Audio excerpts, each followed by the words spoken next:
எங்களுக்கு எந்த பாதுகாப்பு கொடுக்க கூட ஒரு ஜென்ஸ் கிடையாது. உங்க ஹஸ்பண்ட் என்ன பண்ணிட்டு இருந்தார்? அவர் ஏன் இல்லை? என் ஹஸ்பண்ட் வந்து ஒரு டான்ஸர். அவருக்கு எனக்கு 10 வருஷம் டிஃபரெண்ட். சடனா அவருக்கு உடம்பு சரியில்லாம இறந்துட்டார். என்ன கஷ்டம்ன்ற யார் பார்க்காத கஷ்டம். 2 குழந்தைங்க எனக்கு இருக்குன்னு சொல்றதுக்கே ரொம்ப கஷ்டப்பட்டேன். டெய்லியும் வாழ்றதுக்கு கஷ்டம், துணிமணிக்கு கஷ்டம். அவரு குடிச்சிட்டு அவரு போயிட்டாரு. ஆனா வந்து அதுக்கப்புறம் என்னென்ன ஸ்ட்ரகிள் அனுபவிச்சேன்றது எனக்கு மட்டும் தான் தெரியும். இந்த அட்ஜஸ்ட்மெண்ட்ன்றது அந்த காலத்துல இருந்து இருந்துகிட்டே இருக்கு. கேக்குறவங்க கேட்டுட்டு தான் இருப்பாங்க, பதில் சொல்றவங்க பதில் சொல்லிட்டே தான் இருப்பாங்க. என்ன இதுவரையிலும் யாருமே கேட்கவே இல்ல. கேட்டாலும் கேட்டாங்கன்னு நான் சொல்றதுனால என்ன நடக்க போகுது? சீரியல் ஆக்ட்ரஸ் பானுமதி கிட்ட பேச போறோம். பானுன்னு எனக்கு நம்ம முஸ்லிம்ல தான் அப்படி சொல்லுவாங்க. நிறைய ஷக்கீலா பானு, சாஹிரா பானுன்னு வரும். So and you look like a Muslim. நிறைய பேர் சொல்லிருக்காங்க. பானுனே என்ன ஃபர்ஸ்ட் கேக்குற क्वेश्चनே நீங்க முஸ்லிமான்னு கேட்பாங்க. என்ன இல்ல என்னோட பேர் பானுமதி அப்படின்னு சொன்னதுக்கு அப்புறம் நான் முஸ்லிம் நினைச்சேன். உங்க லுக்கு பார்த்தாலும் அப்படி இருக்கு நிறைய பேர் சொல்லிருக்காங்க. சோ பேசிக்கலி எங்க இருந்து நீங்க எந்த ஊரு பிறந்து வளர்ந்தது? சென்னை, ப்ராப்பர் சென்னை. பொண்ணு? சென்னை பொண்ணு. Very good. சென்னையிலே பிறந்து சென்னையிலே வளர்ந்து சென்னையிலே எல்லாமே இங்கதான். வேற எங்கேயும் போய் பிழைக்கவும் போல, எதுவுமே பண்ணல. மத்தவரை வந்தாரை வாழ வைக்கும் சென்னை இன்னும் என்ன வாழ வச்சுதா அப்படின்ற ஒரு கொஸ்டின் மார்க். கூட பிறந்தவங்க அப்பா அம்மா என்ன பண்ணிட்டு இருக்காங்க? அப்பா இப்ப இல்ல, 2 years ஆகுது அவங்க பாஸ்ட் அவே. அம்மா, நானு, சிஸ்டர், என்னோட பசங்க. எங்களுக்கு எந்த பாதுகாப்பு கொடுக்க கூட ஒரு ஜென்ஸ் கிடையாது. என் வீட்டுக்கு நான் தான் ஒரு ஆம்பளை மாதிரி. ஒரு நல்லது நடந்தாலும் கெட்டது நடந்தாலும் நான் தான் முன்னின்று எல்லாமே பண்ணுவேன். சிஸ்டர்னா தங்கச்சியா? தங்கச்சி. அவங்க ஹஸ்பண்ட் வந்து அவரும் பெருசா வந்து எந்த சப்போர்ட்டும் கிடையாது. பேசுவாரு, கொள்வாரு. அவருக்கு என் சிஸ்டருக்கு நடுவுல கொஞ்சம் உடம்பு சரியில்லாம போயிடுச்சு. Health issues. என்னாச்சு? அவளுக்கு கொஞ்சம் குழந்தை பிறந்ததுக்கு அப்புறம் அவருக்கு சுகர் வந்துச்சு. சுகர் வந்தோடனே கொஞ்ச நாள்லயே டிபி அட்டாக் ஆயிடுச்சு. அட்டாக் ஆனோன்னா அன்னைக்கு விட்டு ஓடினவர் தான். டிபின்னு சொன்னோன்னா அன்னைக்கு ஓடினவர் தான். அச்சோ, அவ்வளவுதான். அதோட போனவர் ரொம்ப நல்லதா போச்சு. புரிஞ்சிக்காம வாட் இஸ் டியூபர்குலோசிஸ் அதை புரிஞ்சிக்காம ஓடின மனுஷன் தேவையே கிடையாது. அவங்க ஃபேமிலி எல்லாம் சொல்லிட்டாங்க, நீ பக்கத்துல கூட போவாதரா, உனக்கு ஸ்ப்ரெட் ஆயிடும். ஆனா நானே எங்க அம்மா 2 பேரும், என் தங்கச்சிக்கு ஒரு 4 மாசம் குழந்தை, அந்த குழந்தைக்கு ஸ்ப்ரெட் ஆயிடும்னு சொன்னதுனால எங்க சித்தி வீட்டுல விட்டுட்டு என் தங்கச்சி எப்படியோ கஷ்டப்பட்டு போராடி அவளை அந்த இடத்துல இருந்து, ஏன்னா அந்த ஒரு குழந்தைக்கு ஒரு அம்மா வேணும் அப்படின்றதுக்காக போராடி எப்படியோ இன்னைக்கு நல்லபடியா இருக்கா. ஒரு சின்ன கம்பெனில வேலைக்கு போறா. ஒரு நார்மலான மிடில் கிளாஸ் ஃபேமிலி. உங்களுக்கு எத்தனை பசங்க? எனக்கு 2 பையன். 2 பையன். டோன்ட் வரி பானு, ஆம்பளை துணை இல்லன்னு சொன்னேன்ல. 2 பசங்க 2 லயன்ஸ் மாதிரி நிப்பாங்க. கண்டிப்பா கண்டிப்பா. அதுவும் வந்து இப்ப இந்த 2 பசங்க இருக்குன்ற விஷயத்தையே ரீசன்ட் டைம்ல தான் நான் சொல்லியிருக்கேன். என் க்ளோஸ் ஃப்ரெண்ட்ஸு கூட யாருக்கும் தெரியாது. நம்ம கடந்து வந்த பாதைகள் ஒரு நாள் ஜெயிக்கும் போது சொன்னா அது வந்து நல்ல விதமா இருக்கும். இப்ப சொன்னா ஏதோ சிம்பத்தி கிரியேட் பண்ற மாதிரி இருக்கும்ன்றதுக்காக நான் பெருசா யார்கிட்டயும் என் ஃபேமிலியை பத்தியோ நான் கஷ்டப்படுறத பத்தியோ, என்னை பார்த்தா எனக்கு இப்படி ஒரு குடும்பம் இருக்கு, நான் இவ்வளவு கஷ்டப்படுறேன் எதுவுமே சொல்ல மாட்டாங்க. நானும் அந்த அளவுக்கு வெளியில வருவேன். நான் வாருன்னு டீசெண்டா வீட்டுக்கு போயிடுவேன். ஆனா வீட்டுக்கு போனா நார்மல் ஒரு ஃபேமிலியில எல்லாருக்கும், நடுத்தர குடும்பத்துல எல்லாருக்கும் என்னென்ன பிரச்சனை இருக்கோ அதை விட டபுள் மடங்கான பிரச்சனைகள் என் குடும்பத்துல இருக்கு. ஸோ அதுக்கான ஒரு வெளிப்பாடு தான் ஒரு சில இன்டர்வியூல நான் இப்ப இது மாதிரி பேசிட்டு இருக்கேன். அவ்வளவுதான். உங்க ஹஸ்பண்ட் என்ன பண்ணிட்டு இருந்தார்? அவர் ஏன் இல்லை? என் ஹஸ்பண்ட் வந்து ஒரு டான்ஸர். சடனா வந்து எப்படி நடந்துச்சு என்ன நடந்துச்சுன்னு தெரியாது. ஒரு நாள் என்னை மீட் பண்ணாரு, கல்யாணம் பண்ணிக்கணும்னு சொன்னாரு. கல்யாணம் பண்ற அன்னைக்கு, கேட்கிற அன்னைக்கு என்னோட வயசு வந்து 15 வயசு. நான் அப்போ ஸ்டேஜ்ல ஒரு சின்ன சின்ன டான்ஸ் பர்ஃபார்மன்ஸ் பண்றதுக்கு ரொம்ப ஆசையா இருக்கும். டான்ஸ் எங்க வேணாலும் ஆடணும்னு எனக்கு தோணும். அப்ப கிடைச்ச ஒரு ஸ்டேஜ்ல டான்ஸ் ஆடும்போது இவரு எனக்கு அறிமுகமாயி, உன்னை எனக்கு ரொம்ப பிடிச்சிருக்கு, நான் உனக்கு கல்யாணம் பண்ணிக்கிறேன் அப்படின்னு சொல்லி. அவருக்கு என்ன வயசு? அவருக்கு எனக்கு 10 வருஷம் டிஃப்ரெண்ட். அவருக்கு 27, எனக்கு 15 அப்போ. ஸோ அந்த மாதிரி ஒரு டிஃப்ரெண்டான இதுல தான் நாங்கள் மேரேஜ் பண்ணோம். சாரி, 25 அவருக்கு, நான் 15. அந்த மாதிரி ஒரு வயசுல தான் மேரேஜ் பண்ணோம். எங்க வீட்டுல வந்து கேட்டாரு, எங்க வீடு எதுக்காக வந்து ஓகே சொன்னாங்க, இல்ல தலையில இது ஒரு எழுதப்பட்ட ஒரு விதியா, இல்ல இந்த வயசுல எனக்கு கல்யாணம் நடக்கணும்னு எழுதி இருக்காங்களா, என்னன்னு எதுவுமே தெரியாது. அப்படி ஒரு கல்யாணம் ஒரு 15 வயசுல நடந்து முடிஞ்சிருச்சு. கிட்டத்தட்ட ஒரு 10 வருஷம் இந்த வெளி உலகமே எனக்கு என்னன்னு தெரியாது. நான், என் ஹஸ்பண்ட், என் ஃபேமிலி, என் பசங்க, இப்படிதான் நான் வாழ்ந்துட்டு இருந்தேன். சினிமாவுக்கோ எங்க வரணும் எதுக்குமே எந்த இன்ட்ரெஸ்டும் இல்லாம இருக்கும்பொழுது சடனா அவருக்கு உடம்பு சரியில்லாம இறந்துட்டாரு. ஸோ இது என்னாச்சு? அவருக்கு ஜாண்டிஸ். ஸோ அவருக்கு அடிக்கடிக்கு ஏதாவது உடம்பு சரியில்லாதாகும். அவரு குடிச்சிட்டு அவரு போயிட்டாரு. ஆனா வந்து அதுக்கப்புறம் என்னென்ன ஸ்ட்ரகிள் அனுபவிச்சேன்றது எனக்கு மட்டும் தான் தெரியும். அவங்க ஃபேமிலி சைட்ல யார் யார் இருக்கா? இருக்காங்க, ஆனா பெருசா யாரோட சப்போர்ட்டும் இல்லை. ஏன்னா எனக்கு ஹஸ்பண்ட் இறந்த உடனே எனக்கு நிறைய ப்ராப்ளம் கிரியேட் பண்ணாங்க. ஸோ அதனால என்னன்னா, நீதான் உன் ஹஸ்பண்ட சாகடிச்சிட்ட அப்படின்னு என் மேல ஒரு பழி வச்சாங்க.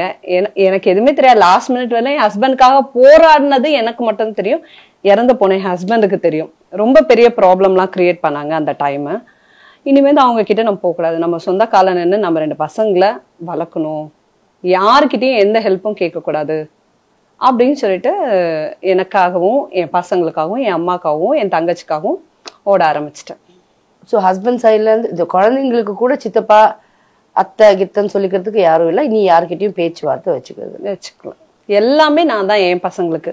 பசங்க என்ன படிக்கிறாங்கம்மா? அவங்க இப்ப ஒருத்த இன்ஜினியரிங் முடிச்ச வீட்டுல இருக்கான். வாட்? நான் நீ சொல்ல போறது 4th 5th நினைச்சிட்டு இருக்கேன். அதுதான், எனக்கு 15 வயசுல கல்யாணம் ஆச்சு. என் பையனுக்கும் எனக்கும் 15 வருஷம் வித்தியாசம். என்ன பண்ண முடியும், என்ன சொல்றது? ஒண்ணும் இல்ல, சொல்லு. நல்ல விஷயம், சந்தோஷமான விஷயம். நீ எப்படி கஷ்டப்பட்டிருப்பேன்னு நான் இப்ப கேட்கலாம்னு நினைச்சேன். என்ன கஷ்டம்ன்ற, யார் பார்க்காத கஷ்டம்னு. ஆனா இப்ப சொல்லு. I am very proud of you. சொல்லு. 2 குழந்தைங்க எனக்கு இருக்குன்னு சொல்றதுக்கே ரொம்ப கஷ்டப்பட்டேன். ஏன்னா நானும் என் பசங்களும் 2 பேரும் ஒரே மாதிரிதான் இருப்போம். வெளியில போனா ஈக்குவலா இருப்போம். எனக்கு அது அசிங்கமா நான் சொல்ல விரும்பல. ஆனா இந்த இண்டஸ்ட்ரிக்கு நான் வந்துட்டேன்.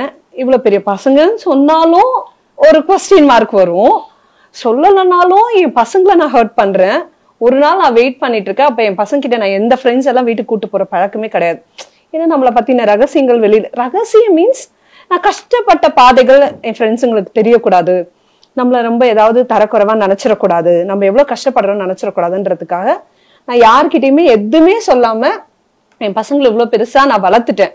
ஆனா இப்போ இவ்வளவு வருஷம் கழிச்சு இனிமேல் எவ்வளவு காலம் நான் உயிரோட இருக்க போறேன், என் லைஃப் எங்க போய் முடிய போதே எனக்கு தெரியாது. இந்த மாதிரி ஒரு மேடை எனக்கு திருப்பியும் கிடைக்குமான்னு எனக்கு தெரியாது. இப்போ சொல்லாம நான் எப்ப சொல்ல போறேன் என் பசங்களை பத்தி? நான் இத கூட ஏன் சொல்றேன்னா, என்னை பார்த்து ஒரு சிலர் ஓகே பரவாயில்ல, இவ்வளவு கஷ்டத்துலயும் வாழ முடியும் அப்படின்னு நினைக்கணும்ன்றதுக்காக மட்டும்தான் நான் இதை சொல்றேனே தவிர மத்தபடி எந்த ஒரு விஷயமுமே கிடையாது. கஷ்டம்ன்ற என்ன கஷ்டம்? என்ன கஷ்டம்? எல்லாரும் மாதிரிதான். சாப்பாட்டுக்கு கஷ்டம், டெய்லியும் வாழ்றதுக்கு கஷ்டம், துணிமணிக்கு கஷ்டம்.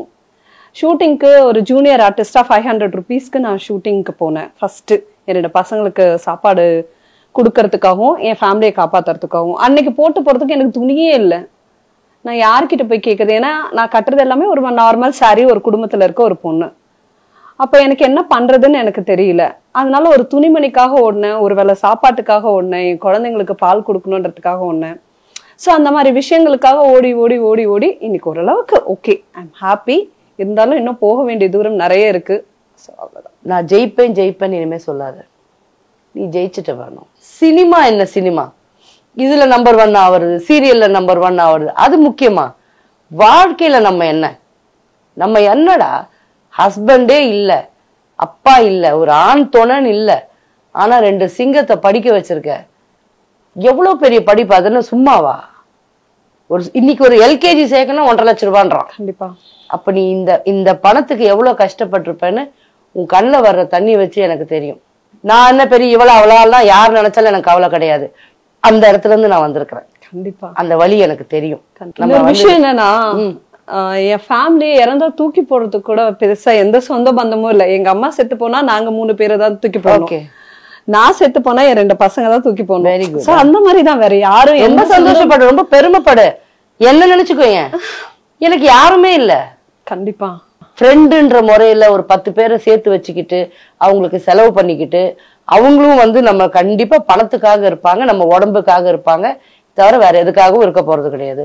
அவனுங்க இல்ல அவளுங்க லாஸ்ட் நம்ம செத்து போனப்ப வந்தாங்களா இல்லையான்னு பார்க்க நமக்கு எப்படி தெரியும்? தெரியாது. சோ எதுக்கு இந்த கஷ்டம்?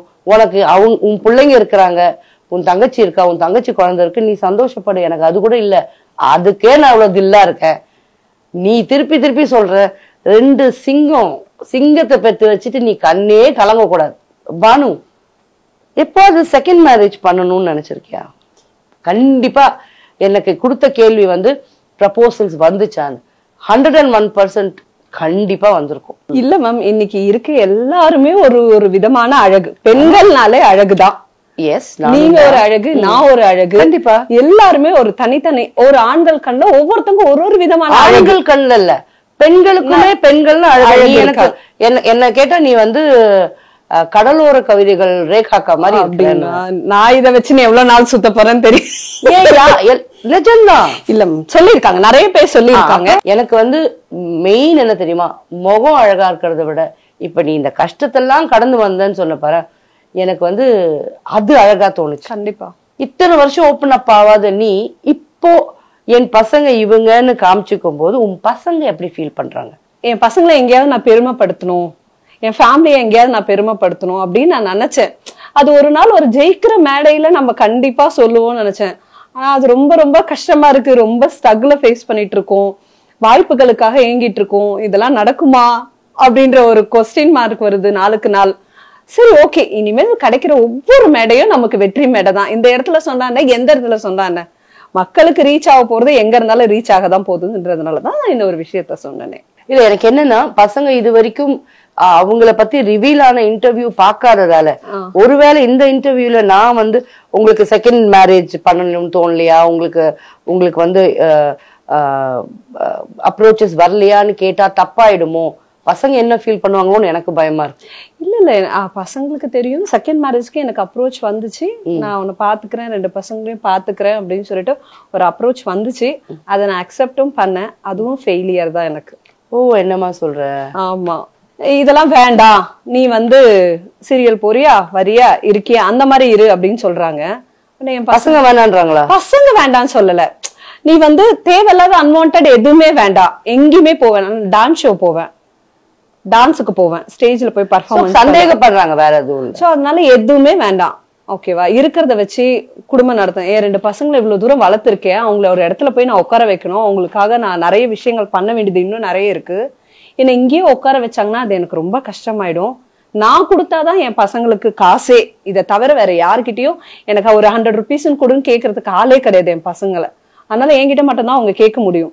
அதனால நான் யோசிச்சேன், அவங்கள மேரேஜும் பண்ணேன். பட் அது பெரிய அளவுக்கு சக்சஸ் ஆகல. பானு, தப்பு எல்லாமே யார் மேலயும் கூட நம்ம மேலதான். கண்டிப்பா ராங் செலக்ஷன் நம்ம பண்ணிடுறோம். கண்டிப்பா. அப்புறம் அவங்க சரியில்லை அவங்க சரியில்லைன்றது இல்ல, நம்ம சரியில்லை, நம்ம செலக்ஷனே தப்பு. இல்ல செலக்ஷன் தப்புன்னு சொல்ல முடியாது. அவரும் ரொம்ப தங்கமான, அவங்களுக்கு தான் தெரியும் என்ன ரீசன் சொல்லிட்டு. இந்த அட்ஜஸ்ட்மெண்ட்ன்றது அந்த காலத்துல இருந்து இருந்துகிட்டே இருக்கு. அது கண்டிப்பா உன்னையும் தழுவிட்டு தான் போயிருக்கும். அதெல்லாம் எப்படி ஃபேஸ் பண்ண? என்ன இதுவரையிலும் யாருமே கேட்கவே இல்ல. கேட்டாலும் கேட்டாங்கன்னு நான் சொல்றதுனால என்ன நடக்க போகுது? என் வாழ்க்கையை யாராவது மாத்தி அமைச்சிட போறாங்களா? இல்ல நான் இங்க வந்து பேசுனால என் வாழ்க்கை மாறிட போதா? கேக்குறவங்க கேட்டுட்டு தான் இருப்பாங்க, பதில் சொல்றவங்க பதில் சொல்லிட்டே தான் இருப்பாங்க. அதனால நான் பெருசா இந்த கேள்விக்கு ஒரு முக்கியத்துவம் கொடுக்கறதே கிடையாது. எல்லா பொண்களை மாதிரி எல்லாருக்கும் எல்லாமே இருக்கிற மாதிரி எனக்கும் இருந்திருக்கு. ஆனா அதை பத்தி பேசுறதுனால என்ன யூஸ் இருக்கு? நீங்க நான் எல்லாருமே சினிமால நடிக்கணும், ஹீரோயின் ஆகணும் தான் வந்திருப்போம். சோ உங்களோட கனவு சினிமால ஹீரோயின் ஆகுறது நடந்துச்சா? நான் இண்டஸ்ட்ரிக்கு வந்ததே வந்து ரொம்ப லேட்டு தான். அதனால ஹீரோயின் ஆகணும்னு நினைச்சே நான் வரல. என் ஃபேமிலி சுச்சுவேஷனுக்காக தான் நான் வந்தேன். பெரிய ஒரு மோட்டிவேஷனோட நான் பெரிய ஹீரோயின் ஆகணும் அப்படியெல்லாம் நினைச்சு வரல. கிடைச்ச வாய்ப்பை வச்சு நம்ம பயன்படுத்தி அதுல என்ன பண்ண முடியுமோ அப்படின்னு நினைச்சுதான் நான் வந்தேன். ஆனா இப்ப எனக்கு கொஞ்சம் கொஞ்சம் வலி இருக்கு. இப்ப வந்து ஒரு அம்மா ரோல் தான் பண்றேன், ஒரு மதர் கேரக்டர் தான் பண்றேன். அந்த மதர் கேரக்டருக்கே ஒரு சில டைம்ல ரிஜெக்ஷன் ஆகும். மதர் கேரக்டருக்கே வேண்டாம் அப்படின்னு ஒரு சில இடத்துல எனக்கு என்ன தெரியுமா தோணுது, நீ இன்னும் அந்த மதர் கேரக்டருக்கான மெச்சூரிட்டி உன் ஃபேஸ்ல இல்லாத மாதிரி. இல்ல, ஃபேஸ்ல இருக்காது, பாடியில இருக்கும். சாரி எல்லாம் கட்டிட்டு ஒரு லுக்கா பாக்கும்பொழுது நான் ஒரு மதர் கேரக்டருக்கு ஒரு ஆப்டான ஒரு பர்சனா தான். உடம்பு வச்சு பாக்காத, புரியுது? ஃபேஸ்ல சில பேருக்கு தான் அந்த வில்லத்தனம் இருக்கும், சில பேருக்கு வந்து அந்த அந்த காம்னஸ் இருக்கும். என்னோட பிரச்சனையும் கவுண்டமணிக்கும் ஜோடி ஆக முடியாது சின்ன பொண்ணு, இப்ப சந்தானத்துக்கும் ஆக முடியாது பெரியவ, அந்த மாதிரி இருக்கிறதுனால. ஆனா நான் வந்து அவங்க கிட்ட கேட்பேன், எனக்கு இந்த வாய்ப்பு கிடைக்கிறது யூஸ்ஃபுல்லா இருக்கும் அப்படின்னு சொல்லிட்டு நான் அப்ரோச் பண்ணுவேன். பிகாஸ் இதை வச்சுதான் நான் டெய்லியும் என்னோட வாழ்வாதாரத்தையே ஓட்டும் பொழுது அப்ப இதுவும் இந்த வாய்ப்பும் இல்லைன்னா நான் என்ன பண்ண முடியும்? இப்போ சினிமால வரணும் அப்படின்னு ஒரு கனவு இருக்கா? சினிமால வரணும்னு கனவு இருக்கு. சினிமால ஆல்ரெடி ஒரு 3 படம் பண்ணேன். அது ஓரளவுக்கு ரெக்கக்னேஷன் கிடைச்சது. ஆனா பினான்சியலி என்னால அதுல ஸ்டேபிள் ஆக முடியல. ஏன்னா மூவின்றது வந்து ஒரு படம், அதுல ஒரு கால் ஷீட், அதோட முடிஞ்சிருது. சீரியல்னும் போது ஒரு 2 years ப்ராஜெக்ட், 2 years நம்ம கண்டிப்பா வேலை இருக்கு. ஒரு கேரக்டர்ல போய் நம்ம ஃபேமிலியோட உட்காந்துட்டோம்னா நிச்சயமா ஒரு 2 வருஷத்துக்கு ஒரு அமௌண்ட் மந்த்லி ஒரு அமௌண்ட் இருக்கு. அது எனக்கு ரொம்ப யூஸ்ஃபுல்லா இருக்கு. புரியுது. பணத்துக்காக இப்படி காம்ப்ரமைஸ் ஆயிடுற, அதனால செலவுகள் இருக்கிறதால படத்துக்கு வெயிட் பண்ணாம சீரியல் பக்கம் போய் புரியுது எனக்கு. அவ்வளவுதான். இத தாண்டி இப்ப போய் நம்ம சீரியல் மூவி போனோம்னா வெயிட் பண்ணணும். இது ஒரு நல்ல கேரக்டர் பண்ணிட்டா இன்னொரு கேரக்டருக்காக எப்ப நல்ல கேரக்டர் வருதோ அது வெளியே நம்ம வெயிட் பண்ணி பண்ணணும். வெயிட் பண்றதுக்கான டைமும் இல்ல, வெயிட் பண்றதுக்கான சுச்சுவேஷனும் எனக்கு இல்ல. அதனால ஓகே, சீரியல் வந்து நமக்கு ரொம்ப சேஃபா இருக்கு, சீரியலே வந்துடலாம், இதுவே நமக்கு கம்ஃபர்டபுளா இருக்குன்ட்டு இதை சூஸ் பண்ணியாச்சு. வாய்ப்புக்காக நீங்க ஒரு சென்சிபிளான விஷயம் பண்ணிருக்கீங்கன்னா அது என்னவா இருக்கும்? நான் பண்ணதே 5 ப்ராஜெக்ட் தான். அதுல நான் பெருசா எந்த சென்சிபிளான ஒரு விஷயமும் நான் பண்ணதே கிடையாது இது வெளியும். அதுவும் வர என் தகுதிக்கு அப்பாற்பட்டு எந்த ஒரு வாய்ப்பும் எனக்கு கிடைக்கல. எனக்கு என்னவோ அதுதான் கிடைச்சிருக்கு. அதனால எனக்கு அதுல பெருசா எந்த சென்சிபிளான ஒரு விஷயமும் எனக்கு இது வெளியே நடக்கல. சரிம்மா, உங்களுக்கு வந்து ரிஜெக்ஷன்ஸ் ஏதோ உங்களை ரொம்ப ஹர்ட் பண்ணிருக்கிற மாதிரி ஏதாவது ரிஜெக்ட் ஆயிருக்கீங்களா? நிறைய இது வெளியே ரிஜெக்ஷன் தான். இன்னைக்கு வெளியே ரிஜெக்ஷன் தான். எதுல ரிஜெக்ஷன்? சீரியல்லே ரிஜெக்ஷன். ஒரு பெரிய கேரக்டருக்கு சூஸ் பண்ணிருப்பாங்க, ஒரு டைட்டில்ல வர ஒரு அளவுக்கு ஒரு கேரக்டருக்கு சூஸ் பண்ணிருப்பாங்க. அப்புறம் என்ன நடக்கும், எப்படி என்ன எதுவுமே தெரியாது. சாரி, நம்ம வேற ப்ராஜெக்ட்ல பார்க்கலாம் அப்படின்னு சொல்லிடுவாங்க. நான் இதுக்காக முயற்சி பண்ணிட்டே இருப்பேன். இவங்களுக்கு கால் பண்ணுவேன், ப்ரொடியூசர் கால் பண்ணுவேன், சேனல் கால் பண்ணுவேன், எல்லார்கிட்டையும் கேட்பேன் என்ன விஷயம், நான் கண்டிப்பா நல்லா பண்றேன், எனக்கு ஒரு வாய்ப்பு கொடுத்து பாருங்க, நான் கண்டிப்பா பண்றேன் அப்படி எல்லாம் கேட்பேன். இருந்தாலும் ஏன் ரிஜெக்ட் பண்றாங்க? அன்னைக்கு ஒரு நாள் உட்காந்து அந்த சீரியலை நம்ம பார்த்தோம்னா அந்த கேரக்டர் பண்றவங்க, நான் எதுவும் தப்பா சொல்ல விரும்பல, நான் யோசிப்பேன் இந்த கேரக்டருக்கு நம்ம பண்ணியிருந்தா நல்லா இருந்திருக்குமே. என்னோட கண்ணோட்ட பார்வையில எனக்கு என்னவோ அந்த கேரக்டருக்கு அவங்க ஆப்டா இல்லாத மாதிரி தோணும். அப்புறம் எப்படி அந்த வாய்ப்பு அவங்களுக்கு மட்டும் கிடைக்குது, எனக்கு மட்டும் எப்படி ரிஜெக்ட் ஆகுதுன்னு எனக்கு இன்ன வரையிலுமே எனக்கு தெரியவே தெரியாது. பிக் பாஸ்க்காக நீங்க வந்து இப்ப இந்த இன்டர்வியூஸ் எல்லாம் கொஞ்சம் வைரல் ஆகிற மாதிரி கொடுக்கறதெல்லாம் வந்து பிக் பாஸ்க்காக பப்ளிசிட்டி வேணும்னு அப்படின்னு சொல்லி கேள்விப்படுறாங்களாம். அது எவ்வளவு உண்மை? ஆமா ஆமா, பிக் பாஸ் போகணும். ஆமா ஆமா மேம், எல்லாரும் இங்க எல்லாருமே ஒரு மேடைக்காக தான் போராடிட்டு இருக்கோம், ஒரு இடத்துக்காக தான் போராடிட்டு இருக்கோம். அப்ப நீங்க பிக் பாஸ்க்கு எவ்வளவு வரைக்கும் ட்ரை பண்ணிருக்கீங்க? எதுவுமே ட்ரை பண்ணல. ரொம்ப பெரிய இன்டர்வியூ எல்லாம் கொடுக்கல. ஒரு இன்டர்வியூ 2 இன்டர்வியூ இவ்வளவுதான் கொடுத்திருக்கேன். இது வெளில எந்த குடும்பத்தை பத்தியும், எந்த ஆணை பத்தியும், எந்த பெண்ணை பத்தியும் தரைக்குறைவா பேச, ஏன் குடும்பத்தை பத்தி, என்ன மட்டும் சார்ந்த விஷயத்த பத்தி மட்டும்தான் பேசி கொஞ்சம் அது வைரலா போகுது, அவ்வளவுதானே தவிர நான் எந்த குடும்பத்தை பத்தி. இதுக்கு நீங்க பிக் பாஸ்க்கு நான் ட்ரை பண்றேன்னு நீங்க நினைச்சுக்கிட்டீங்கன்னா ஆமா, நான் பிக் பாஸ்க்கு தான் ட்ரை பண்றேன். வேற எதுக்கு? நான் ஓடுற ஓட்டமும் நான் கஷ்டப்படுறதும் ஏதாவது ஒரு இடத்த போய் ரீச் ஆகணும்ன்றதுதான். இதுல எது தப்பு? எனக்கான வாய்ப்பு கிடைச்சதுன்னா நான் போகிறதுக்கு ரெடி, அவ்வளவுதான். நீங்க ஏன் உங்களோட கமெண்ட்ஸ் வந்து ஆஃப் பண்ணி வச்சிருக்கீங்க? கமெண்ட்ஸ் ஆஃப் பண்ணி வச்சிருக்கேன்னா, பெருசா என்னோட இன்ஸ்டாகிராம் எடுத்து பாத்தீங்கன்னா எந்த ஒரு தப்பான அந்த ஒரு கிளாமர் கண்டென்ட்டா இல்ல எதுவுமே எக்ஸ்போஸ் ஆகிற மாதிரி ஒரு வீடியோ கூட நான் எந்த இடத்துலயுமே போட்டதே கிடையாது. எனக்கு அது பிடிக்கல, நான் அந்த மாதிரி போட்டது கிடையாது. அப்படி இருந்தாலும் நம்ம ஒழுங்கா போய் ஒழுங்கா ட்ரெஸ் பண்ணி ஒழுங்கா இருந்தாலும் நமக்கு தப்பா கமெண்ட் பண்றவன் பண்ணிட்டே தான் இருக்கான். அதுக்கு எதுக்கு நம்ம ப்ரொஃபைல் அவங்களுக்கு ஒரு இடம் கொடுக்கணும்? அவங்க சொல்ற மாதிரி ஒருவேளை நம்ம அப்படி ரொம்ப வல்கரா ட்ரெஸ் பண்ணி ரொம்ப எக்ஸ்போஸ் பண்ணி ஏதாவது ஒண்ணு இருந்து நீ என்ன கமெண்ட் பண்றனா அதை நான் அக்செப்ட் பண்ணலாம். நீ அப்படி பண்றவங்களே அக்செப்ட் பண்ண மாட்டாங்க. நான் ஒண்ணுமே பண்ணாம நீ எதுக்கு கமெண்ட் பண்றது, நான் ஏன் கேட்டு அதுல நான் எதுக்கு கஷ்டப்படணும்? நீ எனக்கு கமெண்டே பண்றளோ உனக்கு நான் எந்த இடமும் கொடுக்க விரும்பலன்றதுக்காக அதை நான் ஆஃப் பண்ணி வச்சிருக்கேன். உங்களை பொறுத்த வரைக்கும் லவ்னா என்ன அப்படின்னு நான் சொன்னா, லவ்னா நீங்க உங்க பசங்களை பண்றதும் உங்க பசங்க உங்களை பண்றதும் தான் லவ். சொல்லுங்க, உங்களை பொறுத்த வரைக்கும் லவ்னா என்ன? லவ்னா ஒண்ணுமே இல்ல. இங்க யாருமே யாரையும் லவ் பண்ணல. லவ்ன்ற ஒரு அர்த்தமே இங்க யாருக்குமே கிடையாது. அப்படி இருந்திருந்தா இன்னைக்கு என் கணவர் என்னை விட்டு போயிருக்க மாட்டாரு.